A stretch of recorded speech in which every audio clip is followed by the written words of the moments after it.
Call to order the meeting of the MPO Policy Committee for February 9th, 2024. If we could have introductions as we have new members appointed to the board. We'll start to my left. The CAC. Julie Thomas, Monroe County Commissioner. My name is Jeff Morris. I'm the president of the Monroe County Plan Commission. Lisa Ridge, Monroe County Highway Director. Matt Flaherty, Bloomington City Council at large. Jeff McKim, Monroe County Council. Doug Horn, Bloomington Public Transit Corporation Board of Directors. Dan Swafford, Ellisville Town Council. Public Works Department, proxy for Public Works Director Adam Wason. Indiana University. And do we have members online?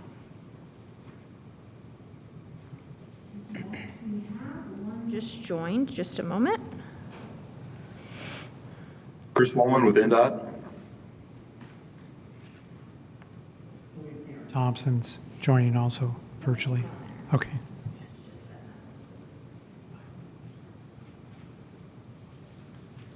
I am here, and for some reason, I cannot start my video, but Carrie Thompson, Mayor. All right, thank you. So moving to item 2, approval of meeting agenda. So I have a motion and a second. Do I have any comments from the board? Any comments from the public, either in person or online? Seeing none, roll call vote, please. Oh. Yeah. Okay. Yep. Okay. Bannock? Yes. Flaherty? Yes. Horn? Yes. Kinsey?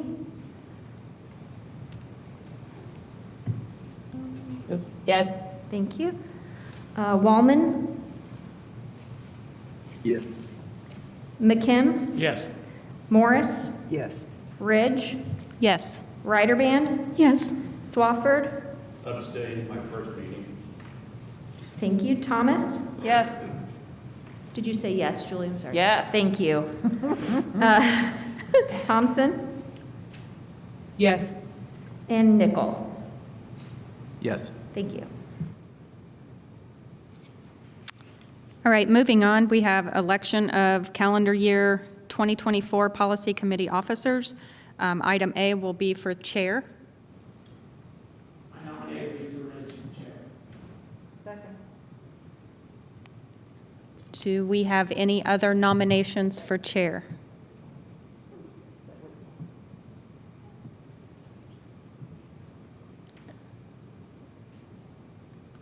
Seeing no other nominations, roll call vote, please.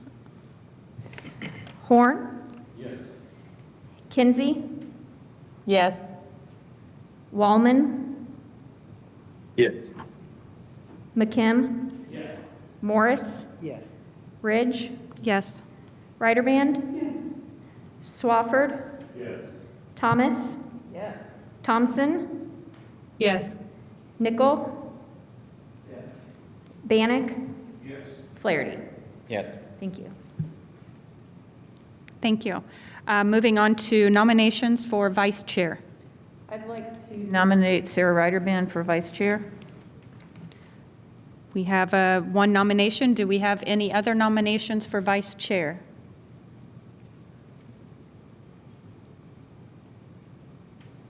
Seeing none in person or online? Is there a second on?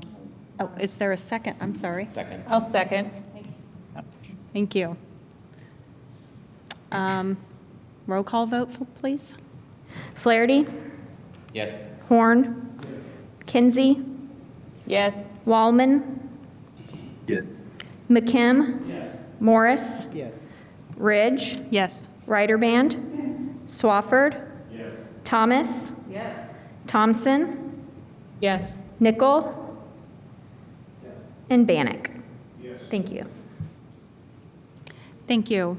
Moving on to approval of minutes for December 8th, 2023.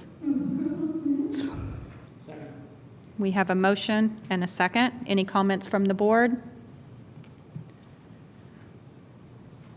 Any comments from the public, either in person and seeing none online either? Roll call vote, please. Kinsey, Yes. Waldman, Abstain. I wasn't at the last meeting. thank you. McKim? Morris, Abstain. Ridge, Yes. Ryderband? Swafford? Thank you. Thomas? Yes. Thompson? Abstain. Thank you. Nickel? Bannock? Flaherty? Abstain. And Horn? Thank you. Item 5, communications from the chair, vice chair. I just want to welcome the new members for 2024 to the board, and I look forward to working with everybody that is new and existing. Sarah? Once again, Vice Chair with you. Reports from officer and/or committees. CAC? The CAC met on the 24th of January, and we recommended approval of all of these TIP amendments that we will see today. Thank you. TAC? See update, we also met in the end of January as well and had an opportunity to review the TIP amendments and recommended approval. And for 2024, I will again be the TAC chair. Thanks. Moving on, reports from MPO staff, the 2024 meeting calendar. Page 4 of your packet, we have the calendar for this, the meeting calendar for this year for not only the policy committee, but the technical advisory committee and the citizens advisory committee. If you have any questions on that, please let us know. Be happy to answer those. I think it's fairly straightforward. Please note that we're meeting up until December or so. Yeah, December for the policy committee. And then obviously what we've done is we've switched and we've added December and took off January. That's why this committee is meeting in February this year. Questions? Anybody? No? Okay. Moving on to Metropolitan Planning Organization 101, introductory overview. 101 is a slide program that we do not only to inform the citizens, but also to encourage public participation. And then it also helps any new committee members for the Citizens Advisory Committee, the Technical Advisory Committee, and the Policy Committee. Since we've got several new members, or maybe one or two recurring members, I should say, of the Policy Committee, there may be some questions generated on those. But please feel free, if you've got any questions now, I can answer those from a higher level. And then if you have individual comments or questions, I can get into more detail offline at a special meeting. We're willing to meet with you at any time as representatives for the committee. Questions, anybody? Any questions from the board? Everybody's pretty quiet today. All right. Moving on to the 2050 Metropolitan Transportation Plan Status Report. Okay, the Metropolitan Planning Organization ourselves, we're required to update our 2045 Metropolitan Plan. This was last adopted in October of 2020. Just seems like yesterday, but here yesterday is. So we began the process of advertising for consultant services in the summer of last calendar year of 2023. And then we selected a consultant. There was only one consultant. They met all of the requirements. We therefore recommended approval by the Board of Public Works. That was approved. Went through a scope of work. We had the scope of work approved. We gave the consulting firm Burgess & Nyepel out of Columbus, Ohio, not Indiana. We gave them a notice to proceed in December, and they've already been underway right now. They completed some initial work in December. They're doing more of the what I would call the inventory process right now. They're putting together the public participation process that we'll go through. They will be here to meet with this committee and make presentations to all three committees, actually, and that'll be coming up in March and April. In April, we are planning a public information meeting, or an open house is what I would call it. It's the same night as the council night, unfortunately, but that's okay. We'll be in the McCloskey room, and we'll have plenty of room and plenty of time. We'll have at least a 2-hour open house, and actually we'll stay until the last person has all of their questions answered. We'll give you more on the schedule here in the next couple of weeks. Be happy to answer any questions you may have on any of that. Yes? That date again, Pat, the open house, I'm sorry, it went right past me. April, we're looking at the first week of April. I think that's a Thursday night. Sorry, I don't have my calendar up in front of me. So that first Thursday evening of April, give or take. I'm sorry? The first Thursday evening of April, I give or believe take. that's, Okay. yeah. Thank you. Be I will- April 3rd. I'm sorry? April 3rd. It's a Wednesday evening is what I have Wednesday right evening, now I'm sorry. at 5:30. Okay, thank you. Yeah, I will send out, we'll send out blanket emails, also public information releases, notices to everybody. We want a very large tent of people to attend, not only yourselves, decision makers, but also the general public, and the participation is wholly encouraged. Any Sorry. other questions? Jeff, did you have a question? Okay, thank you. No further questions? Okay. Unified Planning Work Program.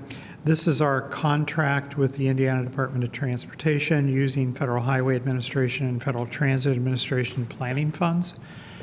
We received our planning emphasis areas letter from the Federal Highway Administration and Federal Transit Administration in January. We also received our funding marks. In other words, how much federal funds we'll receive in terms of planning dollars, federal highway, and planning dollars, federal transit. Received those at the end of January. We've already assembled together a budget. We have a draft document, which is 95% complete. I hope to have that complete next week to make a submission. And then we'll do a 30-day public comment period on the draft work program. The work program itself, looking at the budget, our budget increased 5.8%, but then staff salary increases 5%. That ate that up. And then we had overhead fringe, and then we have consultant services for the first 6 months of this current fiscal year, and then 6 months of the next fiscal year.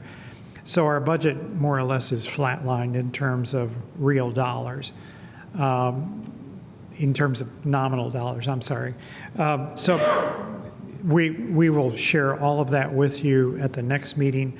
That will go to the Citizens Advisory Committee, Technical Advisory Committee at the end of this month, and then you will see it in draft form the second Friday of March. Questions? Anybody? The planning emphasis areas are what I would call fairly straightforward. It's what we expected this year. Okay. All right, thank you. This is too easy. Right? Okay. Urbanized area boundary based on the 2020 census. We're behind schedule on that. It's not we, it's the entire state of Indiana's behind schedule on this. We received our urban area boundary census marks. We marked those up as requested by the Department of Transportation, and then we were told that all of our markups didn't count. So it's whatever the Census Bureau determined, I should say, is what we will have to live with. That went through the Indiana Department of Transportation. I believe it's currently sitting at Federal Highway Administration, Federal Transit Administration for approval. We had hoped to have had that in place by mid-December. It looks like now it'll be mid-February. The boundaries haven't changed all that much. They're 98% there.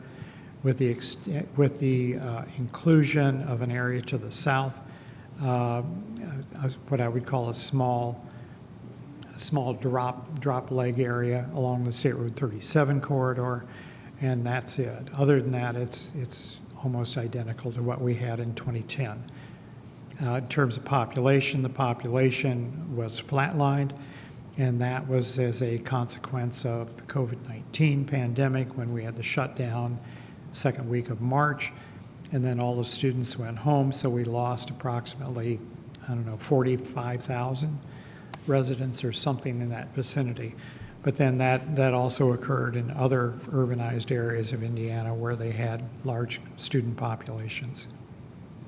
Questions, anybody? Sarah? I just want a little bit of clarification. You said that Federal Highway said that we have to go by the census. Is that correct?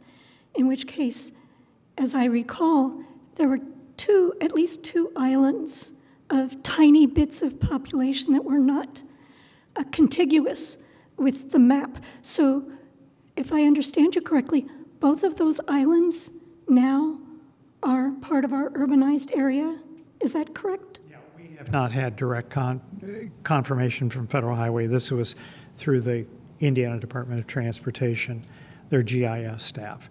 But yeah, there were two islands. I mean, there was a small subdivision to the northern edge of the boundary, and then there's the small community down to the south, extending down to the south near Lake Monroe. Those are the two areas that were what I would call non-contiguous. Those are the areas that we wanted to eliminate. But the word came back that, no, we have to do what was submitted, what was ended up being submitted to Federal Highway Administration was exactly 100% of what the Census Bureau wanted. We've heard this from INDOT, but it has not been confirmed by Federal Highway. Is that correct?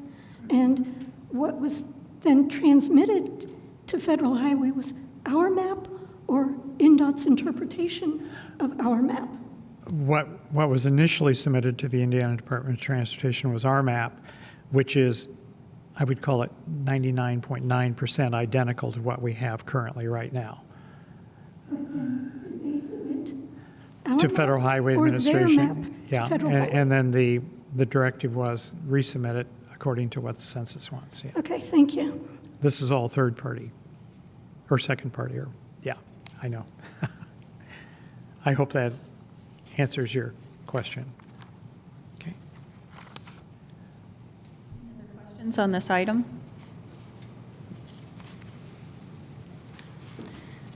Seeing none, moving on to new business, NDOT annual performance measures for 2024 safety target declaration.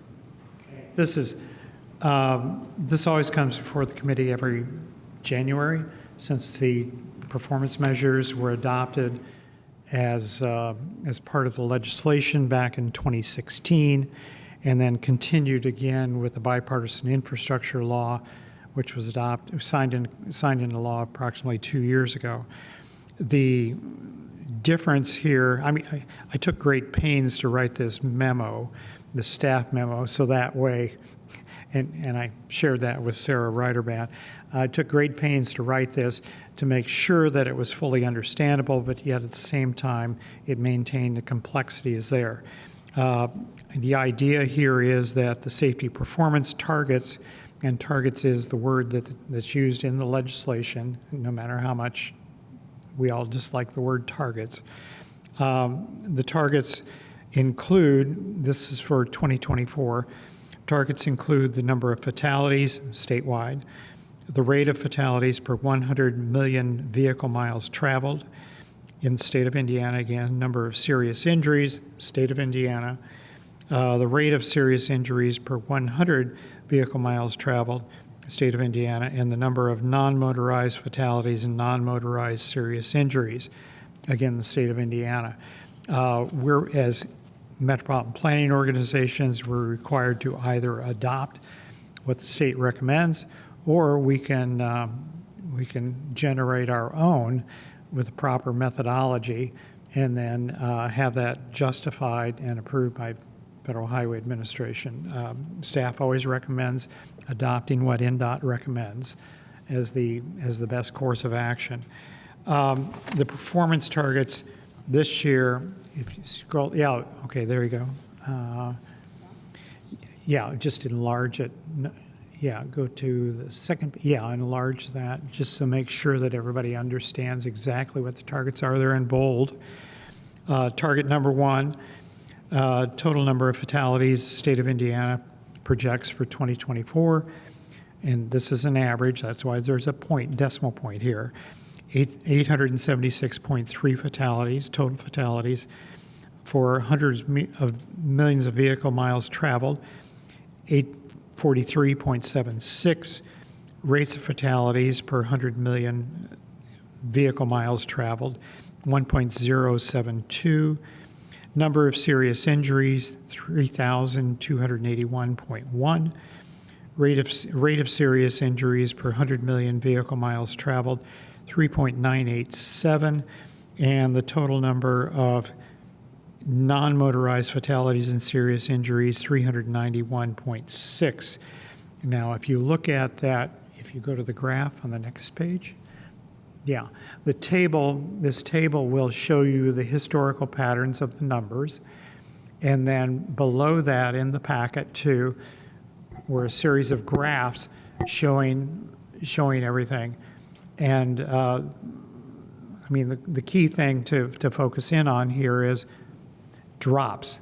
We're looking at drops in fatalities. The state of Indiana is projecting declines in fatalities, declines in rate of fatalities, serious injuries, and in the number of non-motorized fatalities and serious injuries. And you're probably asking yourself, why all of a sudden are they doing that?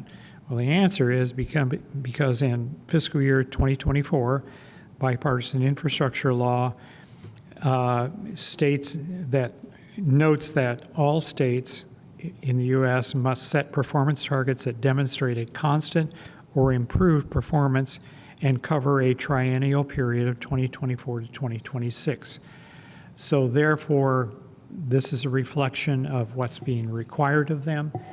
And this is, well, it's a very aggressive set of targets here. The Indiana Department of Transportation is very aggressively starting to pursue all of these targets, in that they held a safety summit, a statewide safety summit 2 weeks ago today. Statewide, the Department of Transportation will focus on what they've identified as 50 high priority corridors, and they will blanket those corridors with increased enforcement. They will take a look at what the speeds are, and if necessary, reduce the speeds.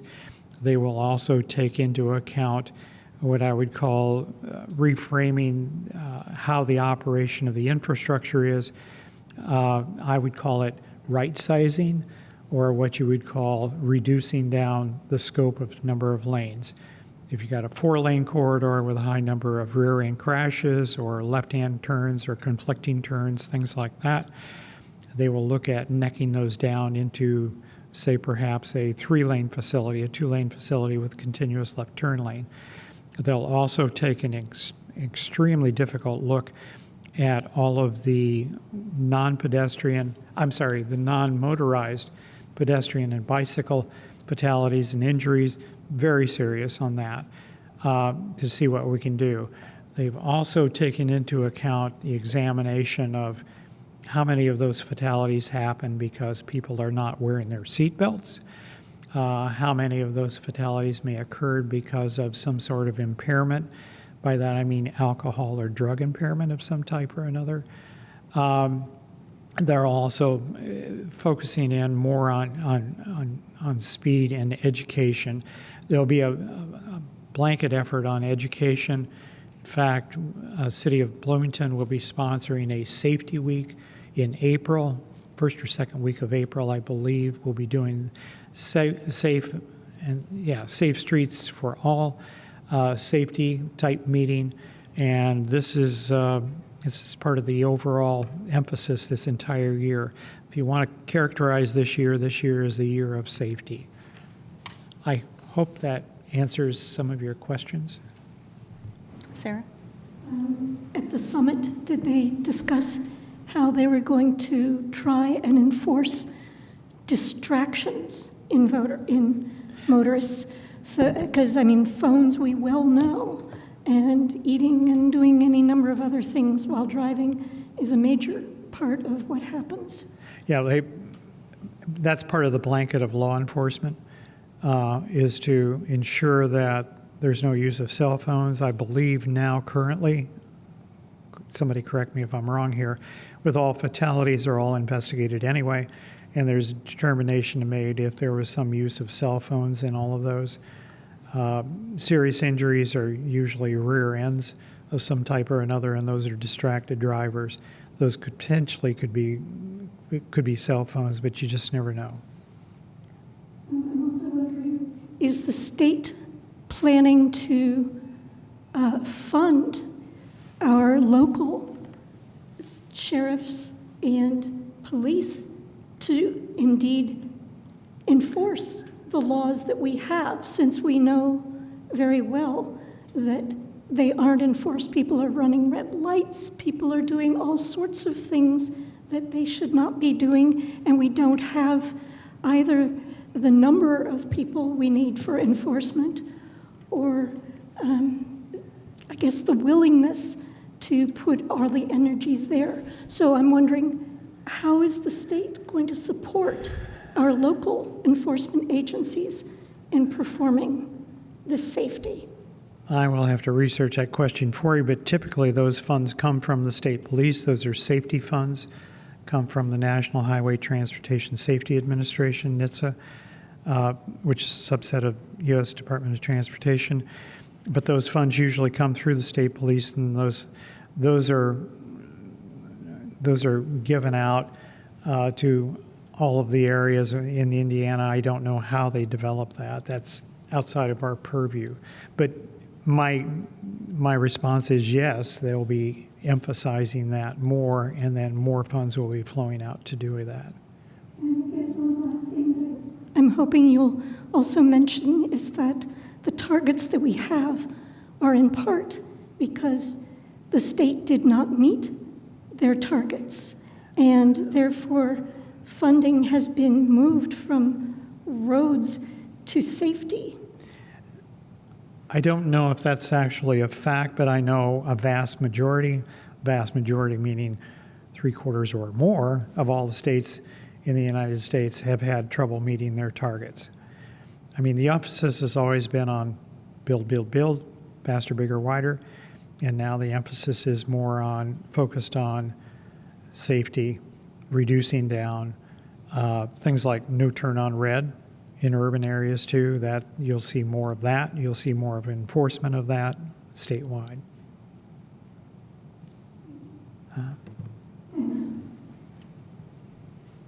Jeff? Yeah. Oh, I'm sorry. Thank you. My question is perhaps related to the Safe Streets for All work that both Sarah and I have been attending those meetings regularly, and it's a really awesome undertaking. And Patrick, I think that if I remember correctly from the meeting, the Safety Week is the week of March 18th, I think, and I really applaud all the efforts that Safe Streets for All is enacting and undertaking. The question I have, though, is related to when you say that it's we can adopt, or that, I know the motion will have to be to adopt these targets, or you indicated we could submit our own targets, and I wonder if that's what you meant by that, or I suppose we could reject the targets. And at what level is that? Are you suggesting that the targets that we would be revising or submitting different would be at the Indiana level, that we would say we would expect targets that were different than these, or would that be at the MPO level? No, that would be at the state of Indiana level. That's a high bar. Yes, yes, I just wanted to clarify. Yes, yeah. I remember Sarah's comments from past meetings where there were conversations of why aren't all of these targets set at zero? And, that's what I would really like to see, particularly, the fatalities and real concerns. I suppose we could never get complete accidents down to a zero, but, fatalities for sure in all respects. So I'm aware of that, but yeah, I agree that it seems like it's kind of a lost effort to make our devise our own targets. Thank you. And another variable in there too is that vehicle miles traveled are highly correlated with employment, with the economy at full employment in the state of India. Beyond full employment, it was 4% when I was in graduate school, but beyond full employment on the state level and also on the national level. And then the other variable here too is that Indiana is a pass-through state. I mean, the crossroads of America. So you're not. It's just not Indiana residents, it's people passing through Indiana that help generate all of this traffic too. I hope that answers your question. Okay. Make a similar point. I think I voted no on these last year. I'm probably going to vote no again, even though I understand that we have to adopt them, particularly with respect to the non-motorized fatalities. I just don't think we should be, I don't want to have my name saying that we have a target of 391 pedestrians and bicyclists being killed presumably by vehicles. And so just to clarify your answer to Jillian, we can't say that that's our target for the Bloomington-Monroe County MPO. We would be proposing for INDOT to adopt a standard of zero if we were to change that, which obviously is not going to happen. I am pleased to hear that the state is trying to, making some attempt to fairly drastically reduce the targets, although not enough. But I'm curious if, there's also efforts in the General Assembly to prevent local jurisdictions from preventing right turn on red. Or is INDOT going to be setting these more aggressive targets, safety targets, and then the General Assembly is going to say, yeah, well, you can't, we're going to take away the tools you have to actually slow vehicles down. And we've been closely tracking that legislation. I mean, the legislation on right turns on red was just for Monroe County. That was introduced last year, and that failed to pass. This year, I believe it's the entire state of Indiana, and it's retroactive. Applied because they were criticized for targeting one county. Let's make it apply to every county. Everybody, yeah. Which would have a editorial here, a detrimental effect on safety, on pedestrian bicycle safety. And absolutely. ADA movements and everything that you can think of. But on the one hand, state of Indiana is under a requirement to improve safety, and on the other hand, some areas of the General Assembly believe otherwise. Thank you. I just have a quick comment. I'm also disturbed with, signing on to anything that says we're accepting that this will happen. And I wonder if we could, for ourselves in Monroe County, adopt a local target and just have it, just to make it clear that that's our intention. And I will vote yes because we got to move this through. But the other question I have, and I don't know if you heard anything at the statewide summit, but there's an absolute lack of bicycle lanes on state roads like 45, 46 less so, but 45. Yeah. And have they said anything about improving these roadways, because that is so dangerous? No. Agreed. And that's what they will be looking at. When I talk about right sizing, I call it a road diet. That's not in their vocabulary. Their vocabulary is right sizing.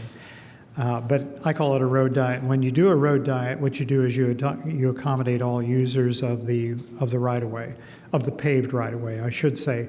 And then also, yeah, in the paved right-of-way, and also, the pedestrian movements you might have on sidewalks or side paths or trails adjacent to or whatever. But yeah, they will be looking at that in those 50 priority corridors areas.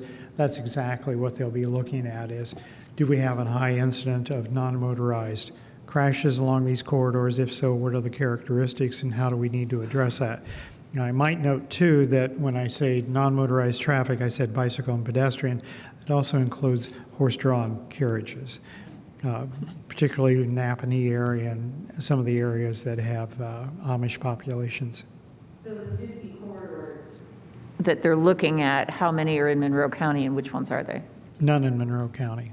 Well, then we're not going to get anything on 45, 46, or 37, Old 37 north-south. We can ask. Okay, please do. Oh, yeah, we will. Thank you. We will, yeah. Yeah, I'm hoping maybe you can explain something to me from the data collection, the safety targets and all of that. When we get to 2024, we have carroted the ICJII 2024 one-year target, which is slightly different from what it says for 2024. I don't understand that difference, and I don't know what either ICJI stands for or IIJA proposed means. Can you explain those? Infrastructure and Investment Jobs Act Okay. is what the IIJA stands for. Now, the proposed are the targets, and that's why I put those in bold and a larger font, so that way it would be clear that these are the numbers, and then over on the right-hand side, those are the targets. It shows you what target 1 is, it equates to that, target 2, 3, 4, and then the one that you've got is the 100 millions of vehicle miles traveled. Now, they calculated, they had previously used a 5-year rolling average. And so then when you see in the anomaly here is 2020 and 2021, because that threw a wrench into all of the averaging. So what you came out was the previous in 2023, the calculated, and if you look at the calculated and the proposed is a reduction in the fatalities, a reduction in the number of serious injuries, a reduction in the number of non-motorized fatalities and serious injuries. Now, the travel patterns, you're not going to see probably not going to see a reduction in the vehicle miles of travel, simply because, like I said, that's equated with or almost 100% correlated with economic activity. So is that IIJA proposed in the second set, the 5-year average based on the carroted ICII 2024 one-year target? It's a three-year triennial target. Okay. So the 2024, 2025, 2026. So they're required, instead of a 5-year rolling average, they're required to go to a 3-year triennial, because that's written into the legislation. And so, why you see IIJA proposed is that's their triennial target for the first year, which is 2024. Okay, thank you. Clear as mud, I know. That's why it took a while to write the memo. Yeah. The numbers and trying to figure out what we will be judged on, and assuming that we're still being judged annually on whether or not we're meeting targets, and yet we're looking at a 3-year average as well and seeing whether or not the Jobs Act influences this 3-year average. Is that correct? We'll be judged on the IIJA proposed for 2024. Those are the targets. That's where the judgment comes down. And I don't want to say rubber meets the road, but that's truly what it is. And if we fail to meet those targets, then penalties will ensue after that. And the penalties will be taking away money from capacity expansion, added travel lanes, things like that, and put into highway safety improvement program and bicycle and pedestrian projects and others like that. Thank you. Yes. We have access to data or keep track of statistics where we could evaluate the county's performance in these areas to see how we're doing in our own system, in our own little locale related to these various metrics. Maybe to feel a little bit better that we're approaching zero here with some decisions that we may or may not be making or need to make. Is that done? Is it a possibility? Yes. Okay. Yes. I mean, we regularly track, Department of Engineering, first of all, it tracks all fatalities. I mean, that's the number one priority right there. And then we also track serious injuries and crashes at particular locations of interest. I mean, there's a good handle on that. With the county, I know you publish the countywide crash report too. We have our crash report, which we take the data from what's called ARIES, this is the state police database. And the database has a fair set of errors in them. And the difficulty is going through the data because you're looking at 3,000 to 4,000 crashes countywide in any one given year. And of those, say, 4,000 crashes, maybe 1,000 of those are on private property or parking accidents where somebody backed into somebody in a parking spot or something like that. So it's separating the wheat from the chaff, and we're doing that, and we've got the data, and we're trying to work right now. We're working with our IT department on doing what I would call a dashboard, and you will probably see that in March or April of this year. A dashboard will tell us how are we doing. And it'll give you an idea, give you a running total of how we're doing for the year. And it wouldn't be that much more difficult to do it with, make a comparison to the state. The state data runs typically a month and a half behind in terms of when it occurred and when they publish the data. But yeah, so that's something we can do and something we're already thinking about doing and something we're working on. I think it would be interesting next year or in the near future to have that parallel data available as we're considering these state recommendations, and just to say, we're doing better, and we're able to think about these, approaching zero, at home here, while the state does so as well in a much bigger environment. So, yeah. In terms of actual numbers, it's not that difficult for us. I mean, it's a matter of posting and what I would call cleaning the data. In terms of adjusting it for the rates, though, like hundreds of millions of vehicle miles traveled for the urbanized area of Monroe County, we'd probably do it for Monroe County, just because that's much simpler to do. Geofence the entire county is what we would do. But in terms of calculating the rates, that's a little more problematic. I would call that more of a guesswork. I'm sorry? I have darts you can use if you need that. But no, seriously, thank you for all that work. And, just something to give us a general feel that we're considering these things as well, and that we need this, we don't need that. Other urbanized, the larger urbanized areas that have a much bigger staff than two, they have dashboards up, and there's a learning curve to the dashboard also, for that matter, about be careful what you show, because if you make an error, people may think that it's true, and it may be just an error instead, So it's one of those things where we're proceeding with a rapid pace, but also with caution at the same time. But we do intend to have a dashboard up sometime this calendar year, and we'll be sure to pull out the trumpets when that comes out. Yeah.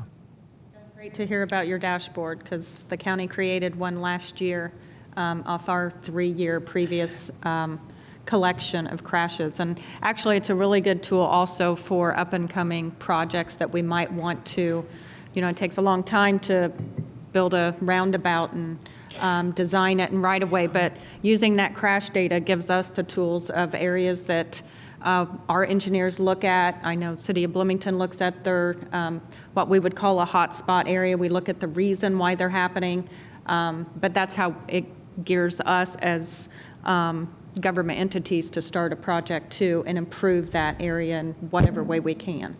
And there's a constant interchange, too, of information between the Department of Transportation and City of Bloomington, and I'm sure there is from Monroe County, too, at the same time.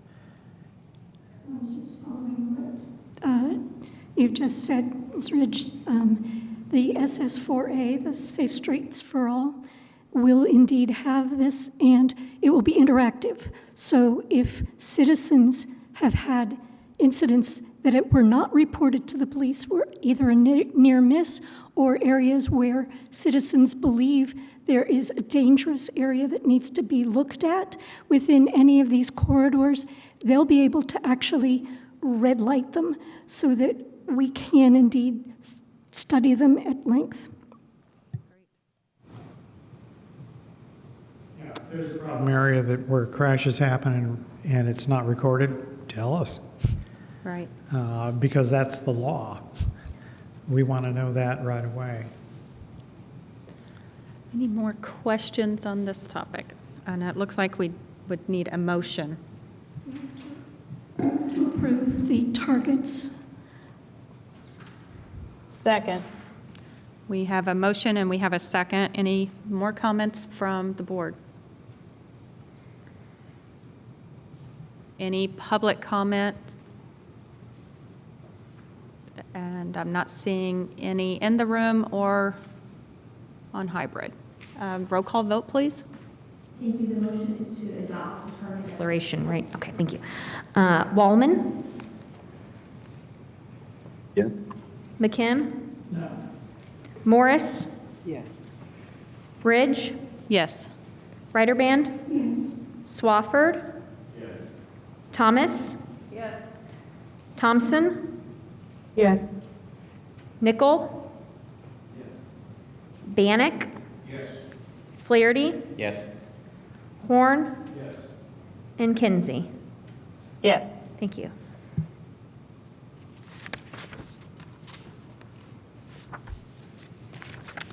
All right. Moving to new business item B is fiscal year 2024 to 2028 TIP amendments. And I sure hope we don't want to go through this line by line. Otherwise, we'll be here till next month.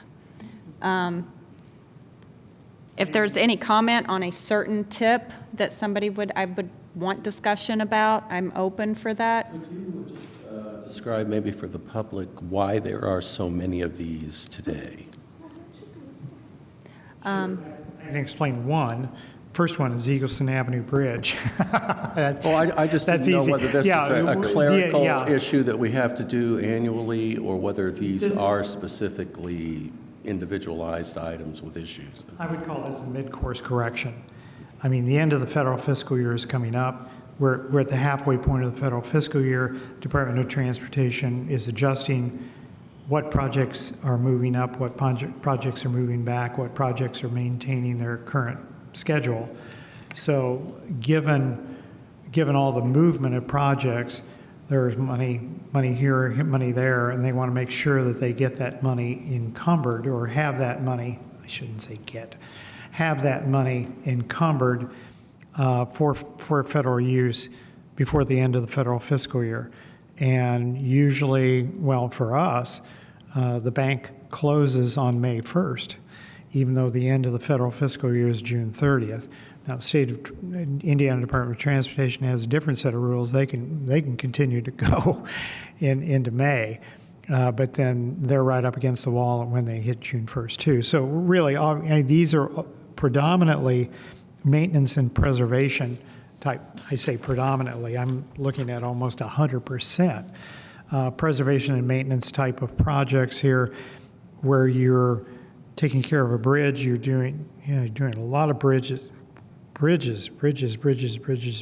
Yeah, these are what I would call mid-course corrections. If you know that the end of the federal fiscal year is coming up and you got 6 months left to obligate the money, you want to obligate it as quickly as possible. Does that answer your question? Yeah, it's okay. I do have a specific question if someone can address this. I don't know, but item 37 at the top of page 36 in the packet, it's not clear what it means when it says INDOT will resubmit when the new tip is live, and I don't understand why it got moved 6 years down the road and how this particular item was selected for that. Is it because it was already on sort of a list of, it's almost like a wait list that they have for this project? But I'm wondering if we can get some more information on that. I don't know. Chris Wallman, would you? Yeah, want to? I can address that a little bit. Thank you. So this is the DES number 2000-231, State Road 45 from the 46 bypass to North Russell Road. There was, and I think we sent a letter out to a customer inquiry about this. You may have been copied on this, Julie, I don't know. But inflation the last few years has kind of played havoc on some of our budgets. So statewide, we have taken a look at, what the statewide priorities are. The good news, I guess, the silver lining, and I know it's moved out to 30, I think of a July 2030 letting. But the silver lining is that it is funded. It was previously a provisional project that was dependent on funds being available. So they have identified a target date when funding would be available. And that's why it's being moved out, and it's being moved out beyond the limits of the current tip. So. Okay, so that's why it says we'll resubmit when the new tip is live, because this current tip does not extend to 31. Yeah, we'll still have PE and right-of-way phases in this current tip, and that's what. Is there any opportunity to move this forward because other work is going on adjacent to this? The schedules really probably aren't going to line up. I know, 10th Street and Pete Ellis, and from the bypass to Pete Ellis, that's pretty much underway. I mean, development's pretty far along, and even that got moved out, one fiscal year. So that, there'll be some utility movement that we've got to do ahead of that, but I don't think the schedules are really going to line up. And I haven't yet seen any comments back from the public meeting that you all held, which we appreciated a few months back. We were supposed to hear responses back about public comment on the a whole 45-46 bypass Pete Ellis plan, Smith Road plan. Was that issued, or is that something we could find somewhere? Oh, that should be public record. We can have those and get them to you. Thank you so much. We may post them to our website too, so Okay, look for them. thank you. Jeff? So on the same project, this is I don't know if this is just a clerical issue, but in the packet, the scope of that project of DES 2000231 is listed as State Road 45 from the State Road 46 bypass to North Russell Road. But I thought for this particular project, the scope is from Pete Ellis to Discovery Parkway to. Yeah, that's a Scrivener. Okay. Yeah, that should be from the intersection of Pete Ellis, Discovery Parkway to Russell Road. Okay. Thank you. Yeah, thank you for pointing that out. And then is there anything that can be said about the, the proposed design for that corridor? I know that I've read in comments made from other NDOT officials that a traffic signal is being planned for 10th Street and Smith Road, or State Road 45 and Smith Road. Is that correct? Is there anything else you could say about the design at this point? Maybe that's a question for Chris Woolman. I believe the engineer's report has been shared with the city and the county, and we haven't really developed much past that. You all should have a copy of that. If you don't, please let me know offline and I can get you a copy.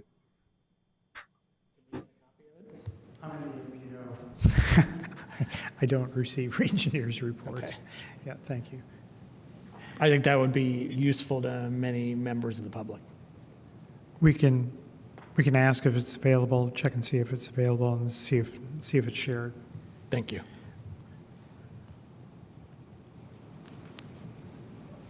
Did you hear that request, Chris?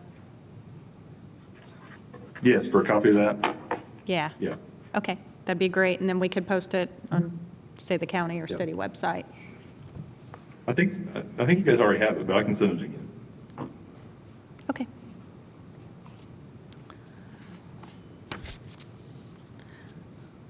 Any more comments or a motion? Move to approve the TIP amendments as written, 2024-2028 fiscal year. We have a motion and a second. Any more comments or questions from the board? Any public comment? Seeing none, roll call vote, please. McKim? Yes. Morris? Yes. Ridge? Yes. Braband? Yes. Swafford? Yes. Thomas? Yes. Thompson? Yes. Nickel? Yes. Bannock? Yes. Flaherty? Yes. Horn? Yes. Kinsey? Yes. And Wallman? Yes. Thank you. All right, public comment on matters not included on the agenda, non-voting items. It's limited to 5 minutes per speaker and may be reduced by the committee if numerous people wish to speak. And it looks like we have someone. Hi, I'm Daniel Olson. A few of you have already heard me speak over the past couple weeks, but for those who haven't, I've been going around the county spreading the word about this upcoming election. State House District 62, I'm helping Thomas Horrocks run for this seat, and I think all of you, everyone watching, and everyone here should support Thomas Horrocks however they can for State House District 62 for two reasons. One, he embodies the values, I think, of Bloomington and Monroe County in general, which is people first. He stands for expanding healthcare, housing, education opportunities, and just a good standard of living for everyday people. It's the type of candidate we need up there in the State House who puts people first. And the second reason, which for me I think is equally, if not a little more important, and the reason I'm helping out, paying attention to the state legislature these last couple of years. A growing trend in the State House is this kind of big brother mentality. Our State House isn't working with our local governments anymore. It isn't just here, or they're not working with our local governments as much. And it's kind of moving in this direction where they seem to be working against local governments, not against them. And it's not just here, this is happening all over the country. It seems like our state legislature is kind of operating in the dark, passing bills super quickly, not addressing local officials, such as yourself, or county councils, or sheriffs, or clerks. And Thomas Horrocks is committed to kind of pushing that back in the good direction of working with local officials, not against them. This is something that we kind of have to take a stand on. There's already been one bill passed that really affected our county, and our county council had to have a meeting over it. And the other state rep for the county, Matt Pierce, pointed this out in session that this was going to cause problems. And We need state legislatures and we need a state government that consults our local levels before making big decisions and works with the local governments, not against them.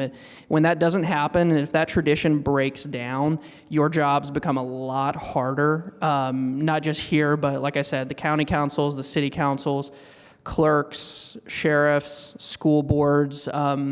There's also a growing trend of state legislatures, and ours is no exception.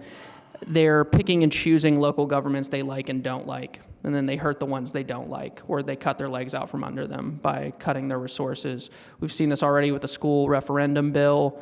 We've seen it with other bills that target Marion County. And once again, State House District 62 is going to be the closest race in the state. It was in 2022.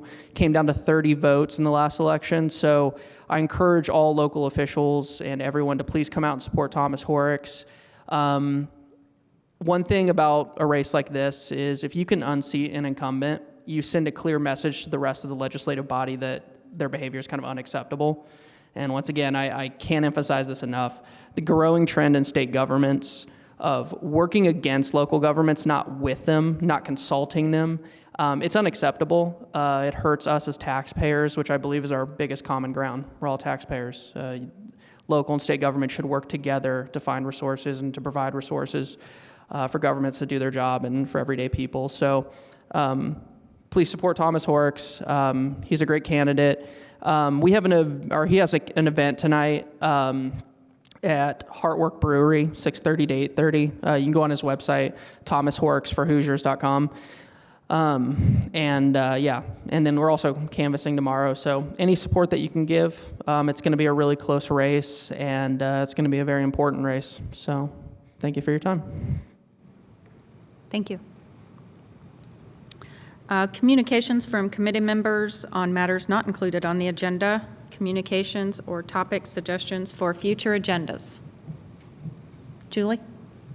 I would just like to ask if we could get, for each section of the agenda, a table of contents so we can easily find the item within the packet. Thank you.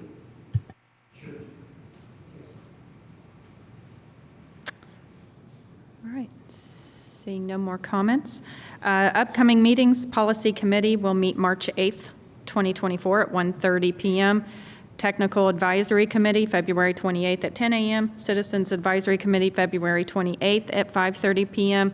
And all of these meetings have the opportunity for hybrid also. And the last agenda item is adjournment.